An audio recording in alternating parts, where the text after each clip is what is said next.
Hello, everyone. Welcome back to PhD Podcast. Once again with Master Peter Spencer from Australia. Pete, very good morning for you. Good evening for myself. Where are you at? And what are we covering today? I work near enough to Brisbane, which is on the east coast of Australia. I have a clinic that is now based out of my home instead of my last couple of clinics, which were in very, very formal spaces. And today we're going to be talking about saddles and trying to educate people on how they can make better choices along the journey to finding something that works for them. Great. We started this series and we did cover positioning and we're on saddle right now. So basically, can you tell us how to choose a bike saddle? Like, what are the main steps? It's funny, but I've been doing this 17 years and I cannot reliably tell anybody the best saddle for them. And the reason I can't reliably tell them that is I'm not inside their shorts to be able to tell them what is or is not working for them. There are a few steps that people need to understand before it is that they come to any level of conclusion about whether a saddle is or isn't working for them. And one of those steps is to understand that bearing weight on your pelvis is not normal. Okay. And the part of the pelvis that they're meant to be bearing weight on is actually really, really poorly educated among cyclists and triathletes about, everybody thinks that, everybody knows the catch cry and, it's your sit bones, except that your sit bones aren't probably where people think they are. I'm going to pull up pelvis. We call our pelvis here skelly just for fun. When people talk about their sit bones, they think that we're talking about the broadest part of the bottom of the pelvis, these two intersections, right? And they're the ischial tuberosities. And the fact of the matter is that if you sit on your ischial tuberosities, your spine is coming out vertical, and then it has to make a senior harbor bridge to try and reach the handlebars. So you simply are never sitting on the two widest parts of your pelvis. Or if you are, you've got a very, very sore back. And generally what happens is that people slide forwards over and over, mostly for biomechanical reasons, until it is that the saddle is narrower than their actual pelvic width. And they end up getting very, very sore on their soft tissue. And that soft tissue is the same for both men and women. For men, it's the vein in between ourselves. For women, it's obviously all of their soft tissue. And the only way to overcome this is to actually sit on a saddle properly. And by properly, I'm going to illustrate that on our pelvis is a triangle. Okay?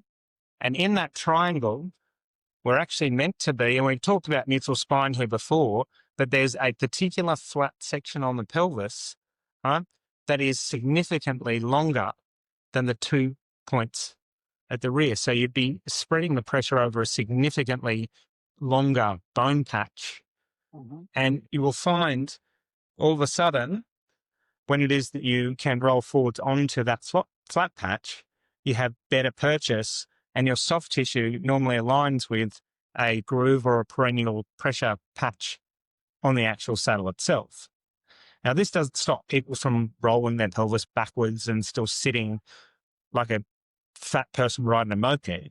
And we've talked about, making sure that you're actually wearing lycra properly so that you can roll forwards and not cause yourself other different levels of discomfort. But at the end of the day, a saddle has a particular pelvic posture in mind, which then is dictated by the saddle of where you would sit on the actual saddle for that to align. And it's, there's all of the brands, all the popular brands have come out with, arse print machines that tell you what saddle width you could possibly, and frankly, it's horseshit. At best, that will tell you what these two widest points are, and they take a guess on the distance of that triangle piece and assume that somewhere here there is a numeric position which isn't 143 or 155 or whatever it is that they're using nowadays. I'm not even up to date on exactly what numbers they're using. All that does is tell you that at that deliberate intersection, a 155 is going to be wider than a 145 at that intersection. And that should align with those two flat patches because of a guessed ratio of where these two bones started. But the reason that that's completely inaccurate is your rate of anterior pelvic tilt, how well you can rotate your hips over, how low your position is at the front, and how well your hip has followed that position over will completely change exactly where in this triangle you're actually sitting on the saddle. And obviously, if you're sitting way up here, like Anamir's was incredible at being able to sit so far on those bones. And this is still the ischial tuberosity. All of it is. Well, that's the tubercle, but again, it's all the ischium. The further over you rotate, the narrower your contact patch is. And as long as you're still bearing your weight in the actual bones itself, then you're doing it right. Which brings us to the second thing of how comfortable is this meant to be? Well, the pressure is meant to be on the bone, not on the soft tissue. And for as long as that pressure is on bone, we're doing something right. If the pressure is on the soft tissue, we're doing something wrong. Right. So, so basically walking, going to the bike shop, looking at the saddle wall or sitting on a isometer, it's far from ideal when trying to choose a saddle. even the exact same person in three different positions. For example, if you're riding a gravel setup, your back position deserves to be just a little bit more upright and your position's going to be a little bit shorter in reach to be more comfortable. And because aerodynamics is not your primary goal on gravel, you can be a little bit more upright, take the pressure off your neck and all the rest of it.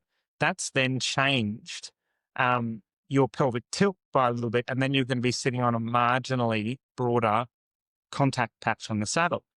So rider A in a road racing position that they use 80% of the time going to a gravel bike and actually in a gravel position may find that saddle less comfortable, even though it's the saddle they ride 80% of the time on their road bike because the contact patch has changed.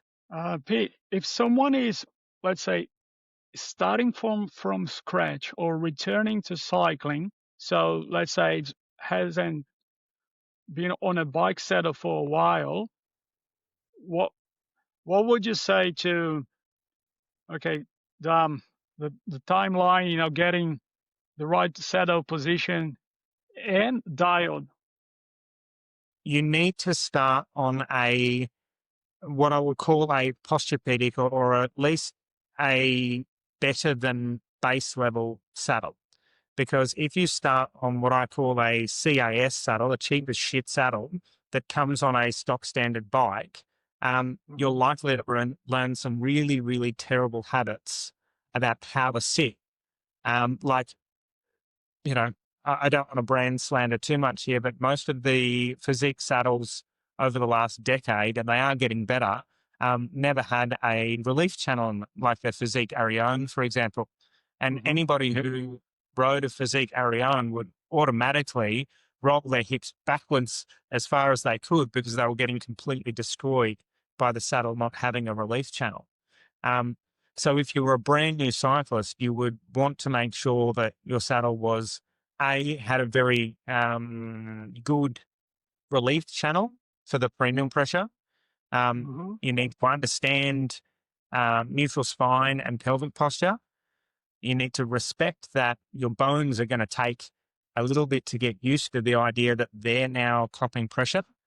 And those bones are likely to bruise. And that doesn't mean the saddle is wrong. That actually means it's right. bruising your soft tissue means that Mm-hmm. the saddle is wrong. Um, and I mean, the actual size of the saddle, the width, etc., is not going to be a deal breaker compared to actually having a saddle that you can rotate forwards on your pelvis as the saddle designer intended. Okay. So walking, bike shop, set a wall, let's say, not going, from there to a bike fit. How does someone choose a saddle shape? This is, I wish there was an easier answer to this. One of the first considerations is what sort of cycling are you doing? And for example, if you're a triathlete, the positional requirements of triathlon is always that we want you in front, forward, basically to open up the hip angle and for a few good reasons. And this is where you would look at an ISM saddle or something very similar to that has a brilliant relief channel. It has a very deliberate place that your pelvis sits, but it also brings your body position forwards, which is, again, event appropriate as well as posturally appropriate, and that will become comfortable. May not immediately be comfortable, but like Mm-hmm. anything, that breaking period for your body to be able to make that work. And a bit of bone bruising just comes with the territory. Um, I don't hate the specialized saddle. I mean, they started the specialized power. This is a power mimic where they Mm-hmm. do have the release channel in the middle. It's just filled in for the moment. And the seating position on this is quite a wide saddle, but the seating position is somewhere towards the end of the shoulders here. This is one of the broader Yep. versions. And you can tell where the intended seating position is by the middle of that release channel. Again, quite a good saddle. It's a shape that allows you to rotate the pelvis, forwards on it and still get the relief channel and still have a reasonable base of support. But as compared to this saddle here, where your pelvis would be here, if we line the Mm-hmm. actual saddle rails up with each other, you would be back here compared to, you know, here on the ISM. So the ISM has Right. brought you 70 millimeters further forwards over the bottom bracket. So back to the start of the question of, how would you choose? You need to sort of understand what your back angle is likely to be, which for Mm-hmm. road is going to be a little bit more upright and a little bit further back behind the bottom bracket. Therefore, a saddle like this with a good relief channel is going to be appropriate. The ISM saddles, I love them on the road, but to make them road suitable and almost land all the way back on the rails, because you're sitting so far forwards on the actual saddle itself. And then we've got the more extreme posturepedic versions of the saddles, which is like the SMP, which truly dictates that you're going to sit precisely there, Mm-hmm. whether you like them or not. And these are really good for people who need their pelvic posture dictated to them. Because if you don't sit well on one of these saddles, it hurts a hell of a lot. You simply have to sit properly on them. And a lot of people don't like being forced into that, but they definitely work. Very expensive saddles nowadays, almost to the point of being offensively expensive, but I ride them myself on all my road bikes because I got put onto them 20 years ago by my fitter. And I would have major difficulties changing to anything else nowadays. Um, in the super high end space, yes, that Mm-hmm. has a pressure relief channel. This is a Burt saddle. Um, Obviously very, very light, but the actual contouring of the saddle actually doesn't give us a fantastic amount of, I suppose, postural benefit. Mm-hmm. You might be able to roll your hips over, but it's certainly not going to be anywhere near as easy to do that because of the shape of the saddle compared to almost every other option that we've tried. So I suppose what I choose first and foremost, I was choose something that had a big pressure relief channel. Um, Okay. I would choose something that pertains to what it is that I'm trying to do event wise. And then beyond that, it's a little bit of trial and error. Right. So, like yourself in a few shops, they like you guys carry demo saddles. And speaking about that, you said about like, can we go a little bit on flat saddles, curved shaped? The main difference, because again, we like our main goal is help people avoiding the common mistakes. We'll talk about the idea of sliding forwards. My idea on saddle placement and pelvic placement, and I think all good fitters will agree, is that you're not meant to be shuffling or moving around.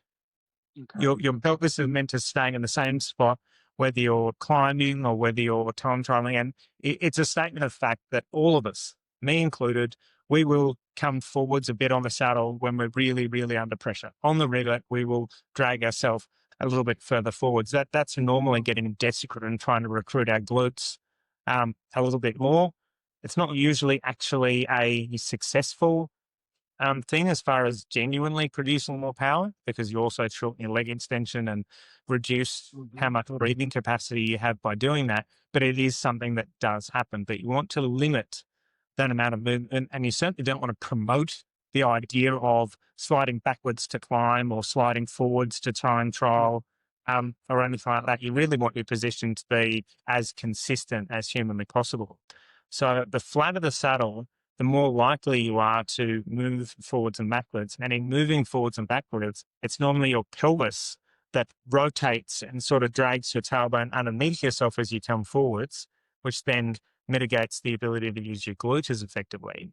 And the further backwards you go, you usually over recruit your hamstrings and under recruit your glute because you're pushing forwards more than you are pushing down. So flat saddles, not my favorite thing. Most good saddles, and I mean, even if I can get a good angle on this, even the Specialized Anything Power has a level of dip and flow to be able to tip you into that middle of the saddle where they intend you to sit and intend for you. So a little bit of curvature is good. A lot of curvature, like on the SMP, really is a dictator, and not everybody loves being dictated to. It's a very polarizing saddle that, you can't really, if somebody simply doesn't like it, usually they have been introduced to how they're supposed to sit on it. Okay. And then beyond that, I mean, we could start talking about saddles like the Infinity saddle. That is basically a hollowed out saddle where you can only really sit in one spot on that as well. It's a dictator saddle, and that's super polarizing in its own way.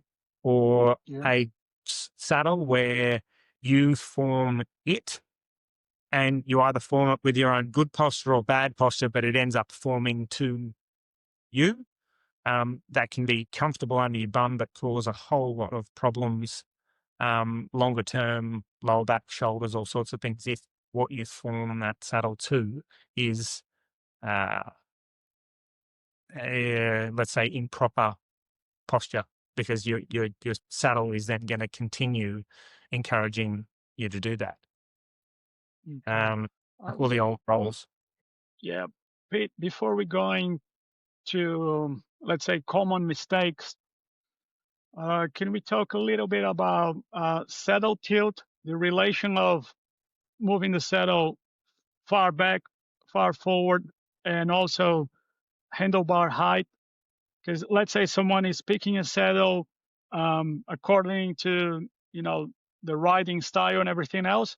So we got the questions, coming throughout the weeks, and I'm pretty sure people will be, very happy about that. The handlebar height, assuming that you've got good posture, and we touched on this earlier, the handlebar height changes exactly what part of your pelvis is touching the saddle. The lower the handlebars, as long as your pelvis is actually following your spine around, that makes it a more narrow contact patch. And then you're changing exactly what would feel comfortable or not feel comfortable. So the handlebar height, which is the same that it is part of the choosing an appropriate saddle for the event that you're doing and the position that you're trying to be in as well. Um, what else do you want me to speak to? The handlebar height. Um, yeah, moving saddle far back, far forward Oh, nowadays. so again, another event specific, and it's also a morphological Mm, consideration where your body dictates whether your saddle comes further forwards or further back, as well as, the event type that you're doing. But it's reasonably fair to say, if you have a road saddle and it's pushed all the way backwards, you're probably over recruiting your hamstrings and under recruiting your glute. And my practicing style is always to recruit the glute first, foremost, and mostly, um, because your hamstrings simply just aren't that productive. And again, it causes poor posture and a whole lot of discomfort down the road if you're over recruiting your hamstrings. The further forwards you come, you then start completely, let's say, not using your hammies at all anymore because you're almost mhm, pushing backwards on the pedals like the horse kicks, which is very VMO and glute dominant. And somewhere in the middle there is, a really good road position that's balanced for everything and everybody. But what determines whether your saddle goes forwards or backwards is, your seat height, your femur length, that relationship to the pedals, and trying to get, a particular relationship to top dead center, to use a motorsport term, which mhm. is your relationship around the pedal. You don't want to be pushing forwards and dragging backwards. You don't, as a rule, want to be pushing backwards unless it is that Yeah. you're a triathlete or to some extent a time trialist. You want your relationship around that pedal spindle to be down and up really quite even, give or take a very small margin for event specifics or injury specifics. And that's what actually determines the saddle forwards or backwards, or the pelvic position anyway. The saddle choice is relative to the pelvic position as well. So a road position on an ISM would be pushed all the way backwards because you are simply sitting so far forwards on the saddle. Mm. And a SMP where you sit so far back in the saddle is always going to be pushed way forwards, even if it Mhm. is that you're not necessarily trying to get forwards of the bottom bracket because you are sitting so far back in it. Right. So it's not on a just sitting on a isometer, choosing padding and no. There is And a company out there that does something amazing, and I've never afforded the technology because it's quite expensive, but it's called pressure mapping. And I'm going to fantastic. butcher Yep. Gebiomist. It's a German company, and they do a pressure map, which is like a silicon sensor that you put over the top of your saddle, and it will tell you exactly what and where your pressure is compared to the saddle beneath it. And that is amazing technology that I'd be hugely It is. interested in trying. But that would be one of the very, very few ways that would genuinely work in telling somebody what saddle is right or wrong for them based on how they were sitting in that particular moment. And Okay. then P- saddle Yep. tilt was one Yeah, that's it. last thing. Um, Nose down is usually a bad idea. Um, Why? Most of the time, because it encourages that slide forwards towards the nose of the saddle. And that slide Mhm. forwards also encourages you to roll your hips backwards in your tailbone and underneath yourself, which then switches power off from the glute.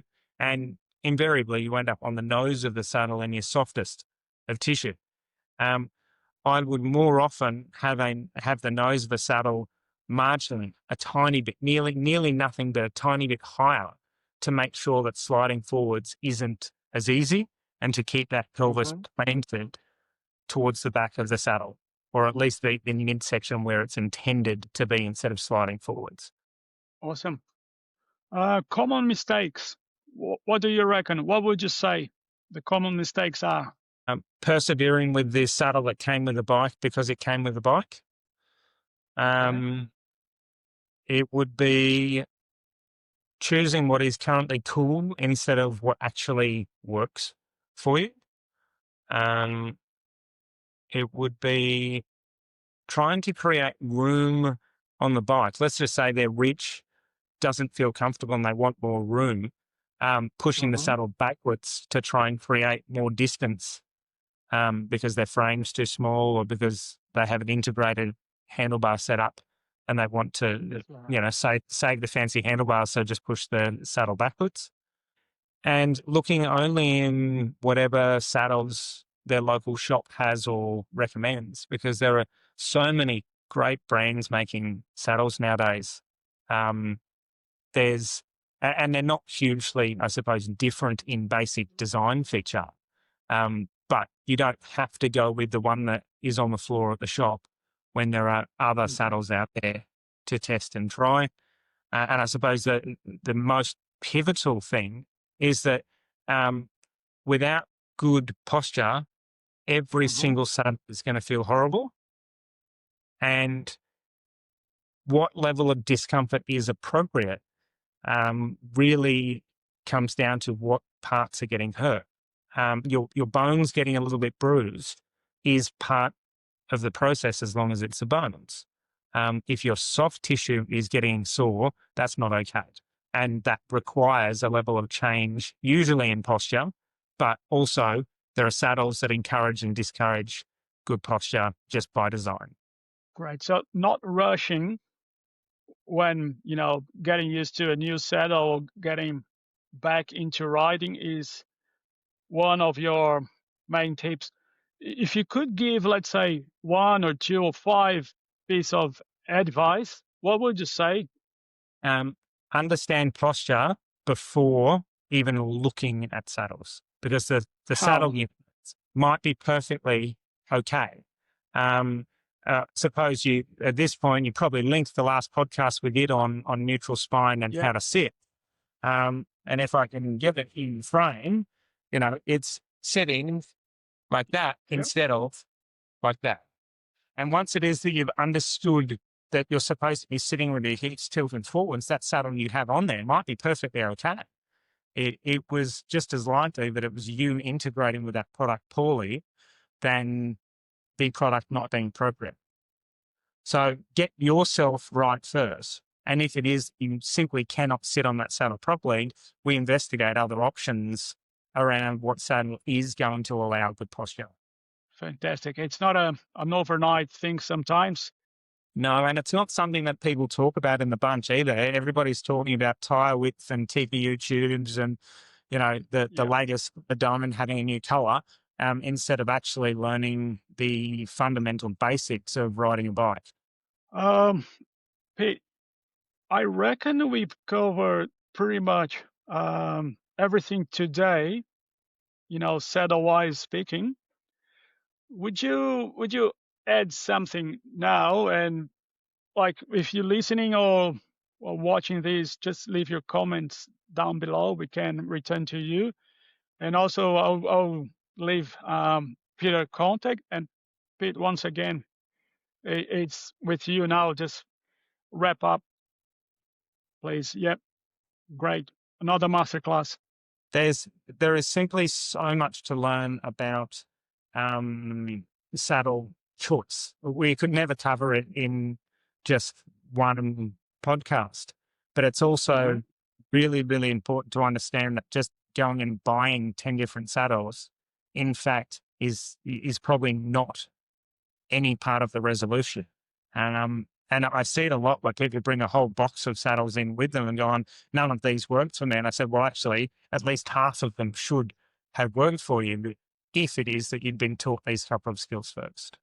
Um, so the next time I hope we could cover the idea of if you've had a bike fit on saddle A, how can we try and replicate it or try a different saddle if that's turned Uh-huh. out to be perfect?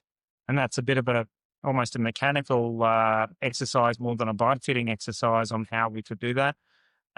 Or we could look at, you know, why I ride the particular saddles that I do. Great. Thanks for having me. Um, Thank you so much. I'm happy once again, everyone. Just leave your comments down below. Peter, have a great day. We catch up soon. And I won't tell which topic we're talking about, but it's gonna be massive for sure. So yeah, thank you. Cool.